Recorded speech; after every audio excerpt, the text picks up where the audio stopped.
My name is Joe Prim, and I am the host of Prepare.Defend.Lead. In this episode, we are going to get into Chapter 3 of my newly released book, Open. I'll catch you on the other side of the intro. The comfort and distractions of today collide to indulge our desires and provide a slow death by apathy. A superior primitive ethos exists. Prepare for tomorrow. Defend what you value and lead those you love. This mindset is the foundation of living an authentic life as a bold, disciplined man resolute in your mission. Prepare, defend, lead. Your mission. Own it. Own it.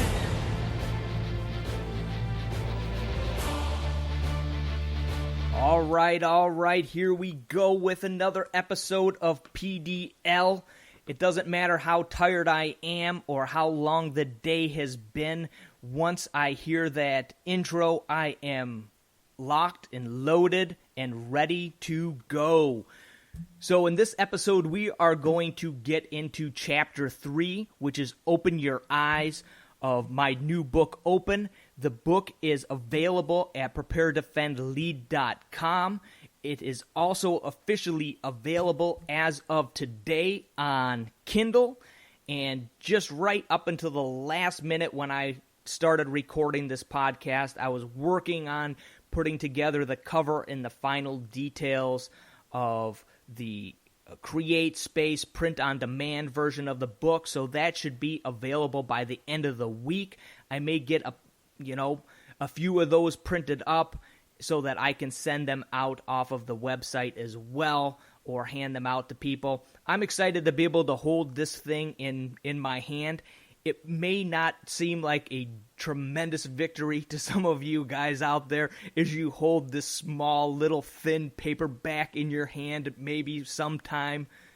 But the reality is, for me, it was huge. Not only was it big because I wrote a book, it was big because it allowed me the opportunity to put some of the things, some of the ideas, not only that I've been putting into practice over the last few years, but some of these ideas onto paper so that I could fully flush out these ideas, these thoughts on opening your eyes and these thoughts on opening your arms and opening your heart, and those ideas that have been floating around in my mind for 4 or 5 years now, and to be able to finally get them down on paper and hopefully in a way that is easy to understand, in a way where I'm able to paint a picture that, as it says on the cover of the book, six principles that are easy to implement but difficult to master. And that's the goal here, is that these 6 principles in this book would be really easy to comprehend, really easy to understand, or something that you could teach to a first grader or a kindergartner. But the reality is trying to get a firm grasp on incorporating them and implementing them into your life and really living them out is a challenge, and is a lifelong challenge, and is something that none of us will probably ever master all 6. And none of us will probably even master 1 or 2 of these. But it's the challenge, the fight, that teaches us to grow, shows who we are to others, but also who we are to ourselves. So to me, that's the exciting part of having done this and getting this out there, is when this idea came to my mind early on, 4 or 5 years ago, when this was first birthed, when this idea was first conceived, I hadn't lived this out. I hadn't tried any of this. None of this stuff had been played out. It was just an idea, just a concept, as I called it, for many years, the open concept. And now, 5 years later, having lived these things out, having reflected on these ideas and meditated on these ideas, and really kind of tried to bring so many different parts of my life into these 6 categories to break them down and simplify the way that I would live, the way that I would look at things, the way that I would operate as a father and as a husband and as a man as I grow, is what I'm trying to convey, the idea I'm trying to convey here. So, as always, a lot of shenanigans and a lot of crazy stuff going on for us down here in Texas. We are hopefully in the stretch run with Homestead 2.0. Again, another very, very exciting thing, but at the same time, stressful, at the same time, slower than you want, at the same time, no exact scheduled end date, so you're kind of in this limbo spot where we have a lot of boxes packed, but there's a lot of things we can't pack, waiting to find out when that day that we will finally grab a hold of those keys for ourselves and be moving into Homestead 2.0. The more time, though, that we spend out there, we went out there this last weekend and slept in a tent and had a fire there on the property and went for a drive to go see what was going on in this development, and just the opportunity to sit out around the fire and see the stars without the light pollution and the fresh air and the quietness, and to wake up in the morning and hear wild turkeys off in the distance. And as more and more people are putting game cams on their properties in this development and stuff, it's been interesting to see all the different types of animals that populate this development.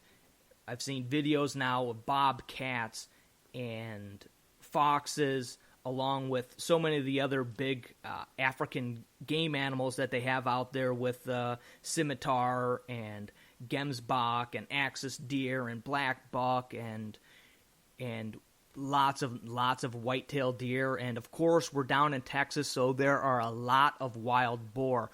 So a lot of changes too in our family as we move forward into this Homestead 2.0. A lot of different challenges that we will be facing, with the wild boar and with poisonous snakes and with different types of predators that we really didn't face at our previous homestead. So it will definitely be different. It's going to be a lot of growing pains and a lot of challenges as we move forward with this adventure.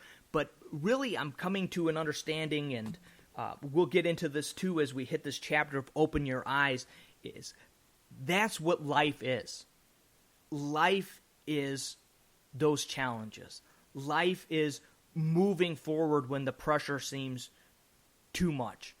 Life is seeing what the next minute, what the next day, what the next month, what the next year is going to bring if you continue pushing forward to grow in your faith, to grow in your relationships with your family and with your children and with your wife and with your community, to continue pressing yourself forward and stretching yourself outside of your comfort zone to grow. And that is not easy, but it is necessary to get through life. You know, we have it so much different than our ancestors, and I've had this habit for a long time. I don't know if it would be called a habit, but this way of looking at things for it actually as long as I can remember. I've always kind of been infatuated with people of a time before mine, people of either the Old West or the early American pioneers and mountain men, and there's always been this comparison for me of the life that we live compared to the life maybe we had lived for a millennium, right? I mean, we had lived basically the same way as human beings for so long before we came to this point where we are today, where it's so easy to get sucked into a life of ease. It's so easy to get sucked into thinking that things should be easy. And rather than expecting things to be hard and expecting difficulty and expecting challenges to continue to come and to pile on top of you, the challenges and seeing the chaos has kind of become the opposite of that, completely the opposite. It's the unexpected. We don't expect things to not go our way. We don't expect the Amazon Prime delivery to not show up within 48 hours, right? These are our expectations, are, when we compare them to the past, completely ridiculous. And while on one hand, I've got absolutely no problem with us using those things to our advantage, it is detrimental that we not get sucked into that life in everything. Because if we do, we can lose those relationships. We can lose those traditions. We can lose those values that people fought and bled and died for, because we are so caught up into not wanting to be disturbed or having internet service that's just too slow for us at that moment. So I like to compare how we live in the challenges of old, because the challenges of life are what shapes us. The challenges, the adversity is what molds us into who we are and how we are viewed by others. Because if things are too easy for you right now, my advice to you is to seek some sort of adversity before you intentionally crash and ruin your life. Because that happens. As human beings, we can only take that easiness for so long, and this is why so many people that have great wealth or great power find themselves in ruins, whether losing all their money or becoming addicted to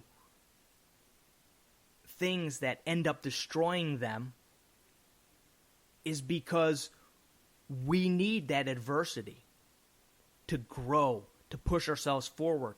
And if you are not seeking out positive adversity, whether it be going to the gym or getting up early to delve into some readings for today or some time of prayer, or you're not reaching out to people that can use your help, or you can offer some advice to, or just a shoulder for them to lean on, if you're not bringing that adversity into your life, you will end up creating that adversity in a negative way. And it's something that we really need to be careful of. So for me, right now, it's actually ridiculous the amount of different things, the amount of different balls I'm juggling at this point.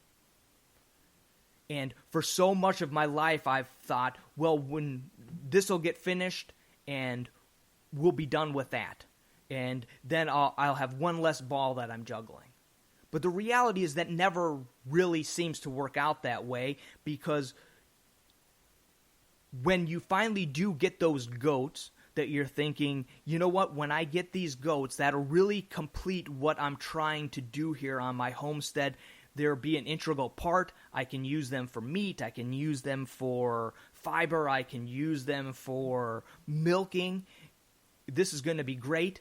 And then those goats find a way to escape from your fence. And now the chaos, now a new challenge comes. Or when I get all these fruit trees and these bushes planted, I will be able to sit back and I'll take a Saturday and just relax. And then the Japanese beetles come in. And they start gnawing away and eating away at all these beautiful plants that you took time and energy and money to invest into your idea of what the ideal homestead could be. And this invasive species comes in and annihilates it all. again, think you're coming to a point where things are going to stop, and they don't. Another challenge comes up. And with those Japanese beetles, it was every day we would come home at that old homestead, and I would spend an hour to an hour and a half going to every single tree and every single fruit bush and shaking off as many of those Japanese beetles as we could in order to feed them to the ducks and chickens so that we could get rid of some. But the next day there would be just as many or more. And the next day, just as many or more. The challenge continued. And the challenges continue. And where we run into problems isn't that the challenges continue. The problem is that twofold. Either we become comfortable in that challenge and we stop looking at it as a challenge or an obstacle to overcome, to drive through, to figure out how to beat, and we just give into it. And we continue to go to the same job day after day that we hate, where we're not getting paid enough, where we're frustrated with everything that's going on, but yet all of a sudden now we're content in the misery. Or number two, we succeed, we get to that point, we get to that position, we get that book done, and we expect everything to go smoothly. We expect things to go well. We expect something magical to happen because we got these goats or we got those fruit bushes planted, right? And we expect things to somehow, we got that raise or we got that new position, that all of a sudden everything from here is going to go smooth. Rather than realize and give ourselves the mindset and the reality that things are going to continue to be difficult. But you rose to that one challenge, rise to the next one. Rise to the next one. And this is why it pains me so much as I see people get sucked into depression. And I talk about it a lot on this podcast because I've been there and I know people that are there. And then it pains me when I hear that people that I care about and respect have taken their own lives,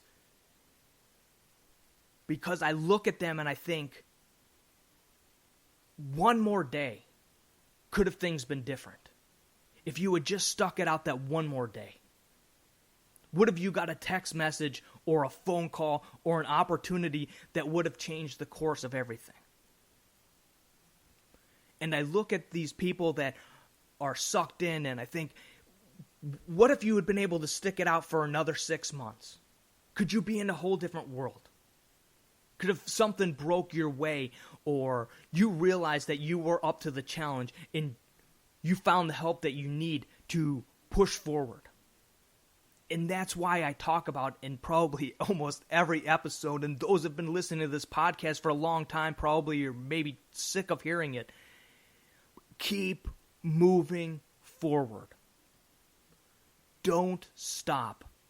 At times in your life, it may only be a crawl, and those around you might not even been able to realize that you are moving forward. It might be sloth-like. And there'll be other times where moving forward is a breeze. But keep fighting forward. Keep growing. Keep taking on those challenges. Keep going through those obstacles. That is how you grow, and the next obstacle doesn't quite seem as big. And the next obstacle, you know you can't do it yourself, and you find somebody that can help you through, and now not only do you have somebody alongside you, but somebody that you fought through adversity with. And nothing builds bonds between people like going through adversity. Times of difficulty, people become close. Times of struggle, people become tighter and closer. Utilize those to your benefit. So, I'll move on from there. That was not really scripted, a little bit PDL, raw style. just unscripted, unedited, and unfiltered thoughts as I'm going through my day, as I'm living out my life, and as I struggle at times with that. Am I going in the right direction? Is what I'm doing worth it? Is all this effort and energy that I'm putting into homesteads or podcasts or books or time with my children or go camping or time out and going to parks or time with my wife, are these things worth it? Are they worth the struggle? Am I growing? Am I moving forward? Or are these things just holding me back? Or does it really even matter? Just like you guys, these thoughts go through my mind. Sometimes on a daily basis. And I remind myself, keep going forward. Keep going forward. There's nothing back there for you. And although at times it doesn't look like, or you don't think that you're moving backwards, time is always moving.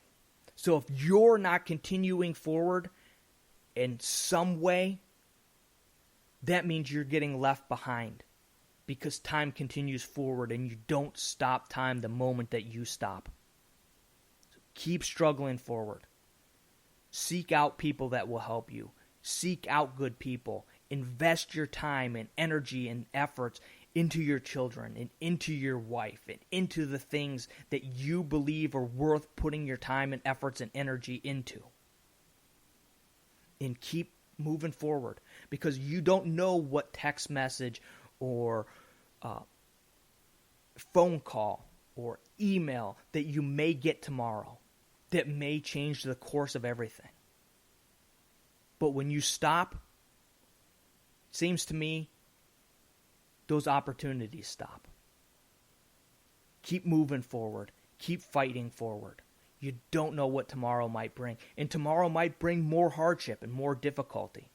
That's life. But it might bring the best thing that's ever happened to you. And that best thing might just be a note from your daughter. Or that best thing might be a new job opportunity. Or that best thing might be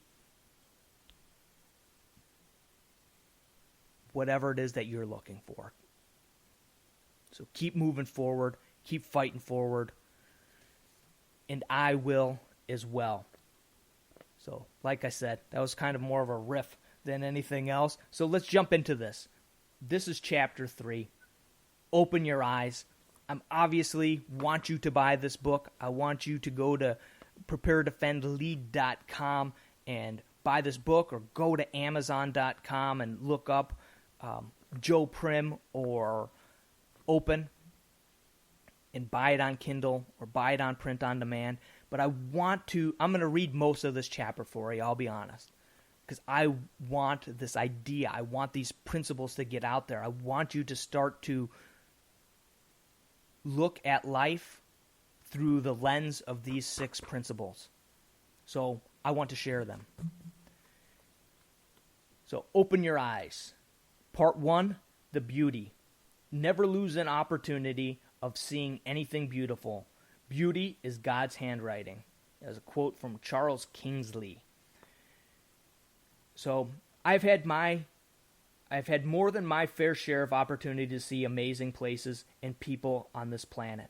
From the vast expanse of Yellowstone National Park with its abundant wildlife and spectacular geysers, to watching the aurora borealis dance across the northern Wisconsin sky. Places such as these are unique in their ability to transcend the normal, to carve out a special place in one's memory. I was given the opportunity as a young man to live in the country of Guatemala for a couple of years. While there, I had the opportunity to explore the country from coast to coast, and I helped physicians and dental teams, construction teams, and ministry teams in remote mountain villages and orphanages, and also, of all places, a dump. This experience, 20 plus years later, is still a part of me and has shaped who I am.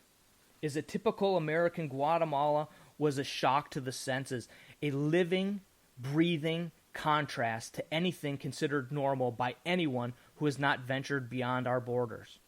Abject poverty on one hand and beautiful black sand beaches on Guatemala's Pacific coast on the other. While the contrast could be difficult to comprehend at times, the way I managed to cope was to look for the beauty in the midst of the chaos. So for those of you that don't know, my parents were missionaries. And I don't know if I've ever told this story on the podcast, so I promised that I would get into things a little bit deeper. So let's go.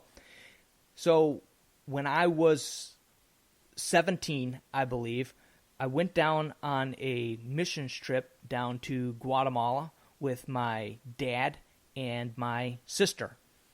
And we were doing our, I don't know, at that time anyway, it kind of was a something that most church-going teenagers did, was go off and do their missionary trip.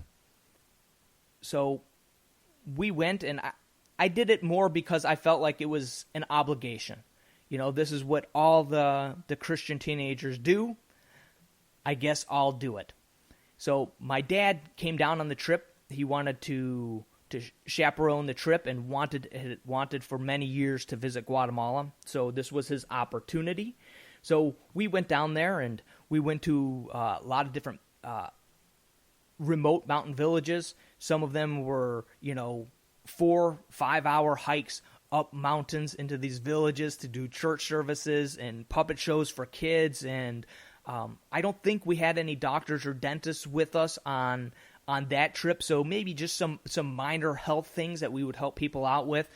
And it was, for me, at that time, it was a nice experience. I did my thing, and by the time, usually those things go for about a week, and the last night they do a big banquet where everybody has an opportunity to share what they learned and what they saw and why they feel good about what they did, right? So the last question at the end of that banquet was, who thinks that they would like to come back to Guatemala again? And I think everybody stood up at that table and said that they would love an opportunity to come back to Guatemala again, whether as a long-term or short-term missions, except for me and I think one other guy. I felt like I had done my duty. I had done my due diligence. Could check that off of my to-do list, and I was done. And that night, as I was making sure that everything was in my luggage, my dad was my roommate at that hotel, and as I was packing everything up, my dad came over by me and he said, "What would you think if we moved down here?" And I just remember the only thought that crossed through my mind at that moment was, if I don't say anything, maybe he'll forget about this. And from that moment forward, everything in my life changed. From that moment that he said those words, we were on a roller coaster ride to sell almost everything we owned, pack up almost everything we owned, and move down to Guatemala, where my parents were going to become like home parents in an orphanage. And I was right at that age where I had the opportunity to choose whether I wanted to stay back in the United States or whether I wanted to go down to Guatemala. And I chose to go down with my family and to spend some time down in Guatemala. And before I went down to Guatemala, and this is just how drastic the change was for me from the age of 18 to 20, is when I went down there, I was the guy who didn't go on roller coasters at the amusement park because really, they freaked me out. I had been on them, I had done that, but again, was not my thing, freaked me out. By the time I was done, by the time I came back to the United States after a couple years, I was the guy who had to catch myself from standing too close to an edge or from doing things that I probably shouldn't be doing because I had become addicted to that adrenaline rush. And at times, still to this day, I think that I caused chaos and caused problems probably for myself because I am addicted to that adrenaline rush that, hey, what will happen if this happens? In putting it out there. But that also breeds a different type of confidence. But that's the quick version of how I ended up in Guatemala. And really, like I said, I had a choice at that time of whether I was going to go down there or whether I was going to stay back in the United States. And going down there was by far one of the best decisions I ever made in my life. And at a young age, I was able to experience a third world country firsthand. And although I never served in any foreign wars, I got a very good taste in those 2 years of what the third world is like. And maybe a purer taste of what it is like there because I wasn't there armed. I wasn't there with a group of like-minded people. A lot of times I was on the streets and riding buses with myself. I was integrated into what was going on there, integrated into learning the language and learning the traditions and understanding the mentality and the way different people live, and taking it all in and making friends there and building relationships with people that were there, that were a part of that culture, that was where they had grown up and what they knew. And it was a phenomenal experience, and this book probably never would have ever come to be had I not spent those couple of years down there. And as I get into this next part of this chapter, this is where, especially on this chapter, where I fail as a writer. I fail in painting a proper word picture for what the experience is to go to a dump where people live and eat and grow out their entire lives. And the hopelessness there, from my vantage point, is immense. The stench, the filth, the hopelessness, the idea that you are so little and have so little control or so little opportunity to really, truly help people is very humbling. So as I get into this next few paragraphs, I tried to paint that picture. And I feel that of everything in this book, that is where I failed the most, to just paint a picture of how dark and helpless and hopeless and awful of a place that dump was. It would be bad enough to live in a dump in a first world country, but trying to live off of the scraps and remains of a dump in a third world country is a different story. So as I proceed here, think darker and darker and darker. In all of the diverse places I've visited, the dump in Guatemala City was absolutely the worst.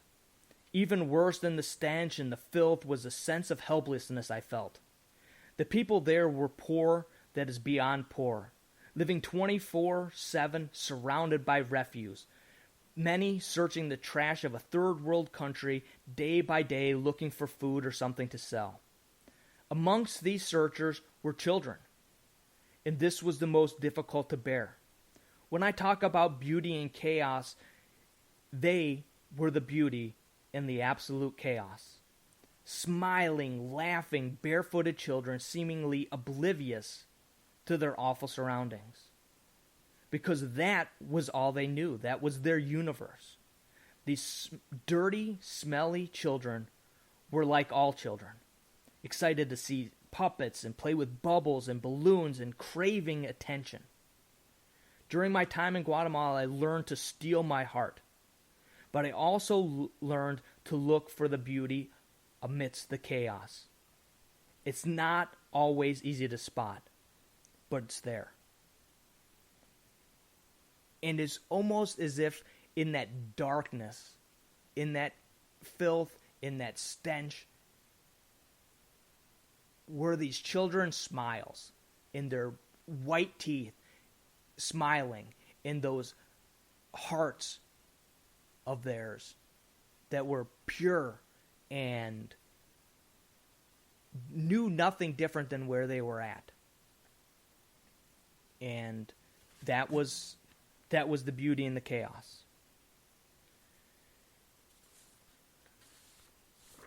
So I'll briefly go over this next, as this podcast is going longer than I was expecting. The beauty of creation surrounds us, whether we take notice or not. In some places, it might seem as obvious as others. Seeing the Rocky Mountains was breathtaking, that majesty, the grandness of scale, and not all of us are surrounded by that on a daily basis. Some are blessed to live in places like this. Whether you live in a location like that or not, we should be mindful of the fact that beauty surrounds us. It's our choice to view it as creation, to view it as an annoyance, or to pay absolutely no attention to it at all. I use the word creation because if you see a beautiful knife that a craftsman created, you may see the creator within that knife.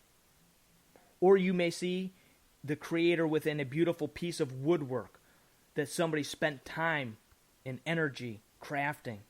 Or you may see some of the creator in an old church or a cathedral. These epic buildings took decades to build and were the result of a grand vision in place of their creation. You can learn much about the person behind their creation, and it is the same for the universe that surrounds us. Things that we take for granted, like bees flying, flowers growing, grasses, the wind blowing, children smiling, snow falling, things that we don't often notice, can tell us a lot about our Creator. God provides, number one. It's amazing to me in the middle of winter, with its coldness wind, and yet somehow the foxes, raccoons, possums survive through the winter. Number two, God is in control. Scientists today have barely scratched the surface and are constantly learning more and more about how all the different organisms, whether the microorganisms in our stomach, to how animals interact with and play a very important role in the life of plants and foliage and how it grows, and how important the role of a top predator plays in an ecosystem. Number three, everything has a purpose, even down to the lowly seed. Even the lowly weed we all hate is actually serving a purpose.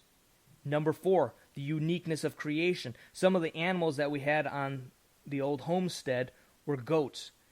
And most of the things you hear about goats being troublemakers and getting into mischief are absolutely true. But what I didn't expect from the goats was their different personalities. We'll skip ahead. I believe there's a great benefit to appreciating the beauty that's around us.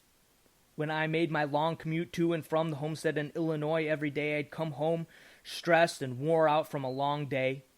My favorite thing to do was get out of my truck, meet with my kids, and walk our little piece of property. We'd walk along, check the goats, move the chickens to a new location, check the trees, how they were growing, check the raspberry bushes, and maybe grab a few for a snack along the way. We'd look for animal tracks. The kids would climb trees, and there was nothing more relaxing in my day, nothing that could decompress me from the stress of the day better than just soaking in the beauty. So now we'll dive into part 2 of Open Your Eyes, which is the danger. And I put this quote in here because I think it's incredible. Very different perspective. It says, vulnerability, not hunger, not anger, and certainly not spite, is the key to predator-prey relationships. The skill and viciousness of the hunter matters less than the size, speed, strength, help, and ferocity of the hunted. Vulnerability explains why large predators tend to kill the old, young, and sick members of the prey populations. Predators eat the mild and weak because those are the animals they can catch and kill. That's from John T. Coleman, Vicious, Wolves and Men in America. I thought it was a great quote. Open your eyes to the threats around us. The flip side of the beauty is the dangers of real life. The laws of nature are brutal. It is survival of the fittest. The weak and the distracted become easy targets. Cracks me up when I hear environmentalists that don't understand this concept and they believe we should live in harmony with nature, when in reality there's nothing more brutal than the real world. The reality is that none of us would even be here today if not for the fact that our ancestors were strong physically and strong mentally. Otherwise, your lineage would have come to an end long ago. Most certainly, it's not only in this newly created world, in the modern society of the West, in some places in the East, where we have this relative safety and security that in the past certainly didn't exist, and in many locations in this world still does not. We have become weak and incompetent in this new world that I like to refer to as Candyland. We have created a world filled with guardrails, helmets, and plastic playground equipment. Not that these things aren't good and don't protect those we love. They actually do a great job of mitigating danger. We forget that we are still living in the real world and that bad things can and do happen. And when they do, we find ourselves overwhelmed and unprepared. I believe that we need to make every effort to be stronger and more resilient physically, mentally, and spiritually. We must constantly be on the lookout for traps and snares that keep us from being the men that our family needs us to be. Psalm 38:12 says, "Those who want to kill me set their traps. Those who would do me harm talk of my ruin all day long, and they scheme in lies." Things like social media become a total time suck. They can suck you in, and you can spend more time than you ever intended on YouTube and Netflix. They are a bottomless abyss that you can never feed enough content to or take enough content from. They keep us from reading, from communicating with our brothers, from engaging with one another, from spending time with our wives and with our children, and doing more productive activities like spending time in a garden or going on a walk. We get sucked in. It's hard to break free from anger, hate, bitterness. These three traps that will suck the life out of you. Drugs and alcohol are also traps that keep you from becoming the man that your family needs you to be. Laziness and comfort are two things that we don't often think are traps, yet they keep us from doing more productive things that we have better use of our time. Many men use their family as an excuse for not getting together with other men, or not volunteering their time at a church or in their community, or not mentoring younger men. And yet, rather than spending the afternoon teaching their youngster to play checkers or out in the yard wrestling or swimming, they end up on Facebook playing video games or watching sports. We miss out on the opportunity to help or teach or create a lasting memory had we made better use of our time. It becomes a big problem that too many men are using their family as an excuse to keep them from doing things that they should be doing. The reality is we live in a brutal world, and if we don't stay out of the time traps and invest time and energy into those that should be important to you, they will find someone or something else to fill the void left by your life of apathy. So we'll skip ahead. Only prey and predator exist. On the scale between predator and prey, humans fall on the prey side of the scale. Weapons can tip the scales, but the majority of humans, aside from during war, only use weapons to defend themselves or to hunt. The reality is that even the fiercest of predators can quickly find himself in a life-or-death situation due to overconfidence and only a minor misjudgment of a situation. A valuable lesson can be learned from rabbits and other prey animals. They are always hyper-vigilant of their surroundings and possible threats, using all of their senses, assessing their escape routes, and evaluating every action with an intent to survive. The brutality of the world is around us, totally and completely contrasted by the beauty of the world around us. So I skipped ahead in some few spots there, but you should get the gist of what this chapter is about opening your eyes to the beauty that surrounds us, but also the threats.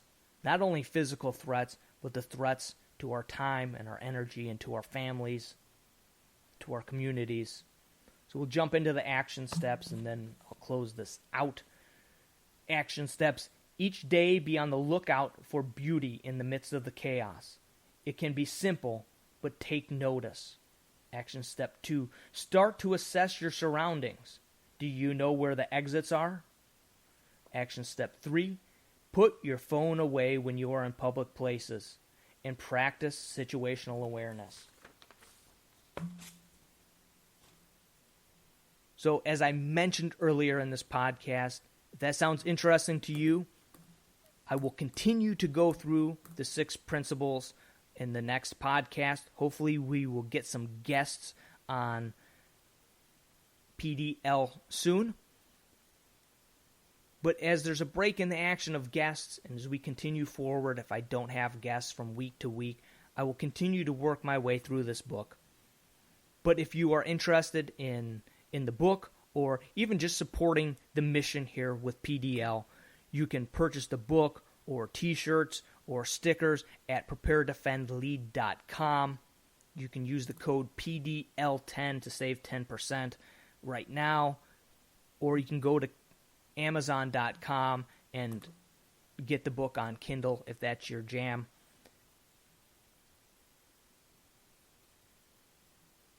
As we move forward here, we'll continue to evolve PDL. We'll continue to grow and change and encourage and challenge the men that are listening to prepare, defend, and lead at home and in their communities. Because that's really what this is all about. This is about you changing, your growth, you becoming a better father and a better husband and a better leader in your community, better employer, a better employee, wherever you find yourself at this moment, that you'll start to strive to become better, that you will allow the growth to take place as you fight your way and battle your way through the challenges of life, rather than put your head in the sand or hide under your desk and away from the reality of what's really going on. We are living through a time of tremendous change right now in our country. A lot of things are going on very, very quickly.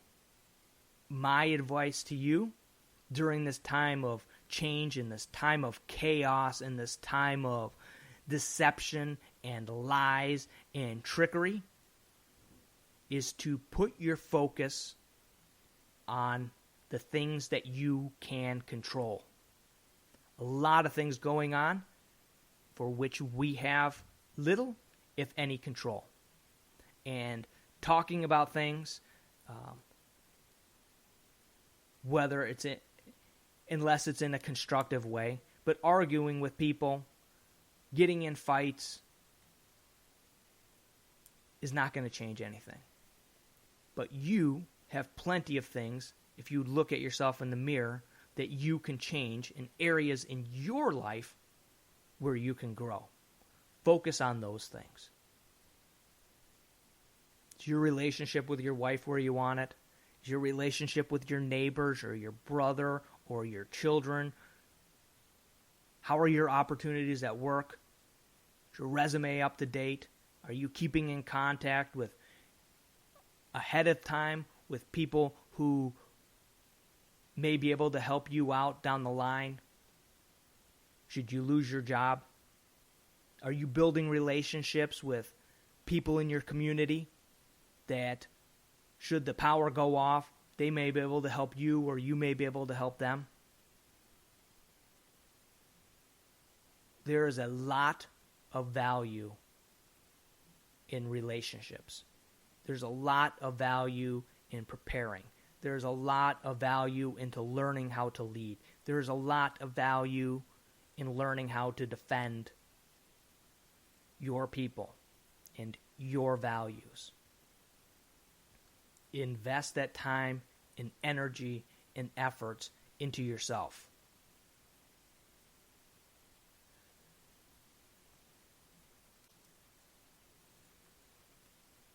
So, as always, you can follow me at Prepare.Defend.Lead on Instagram. That's usually where I am most active, and you can keep up to date with what's all the shenanigans that I am up to.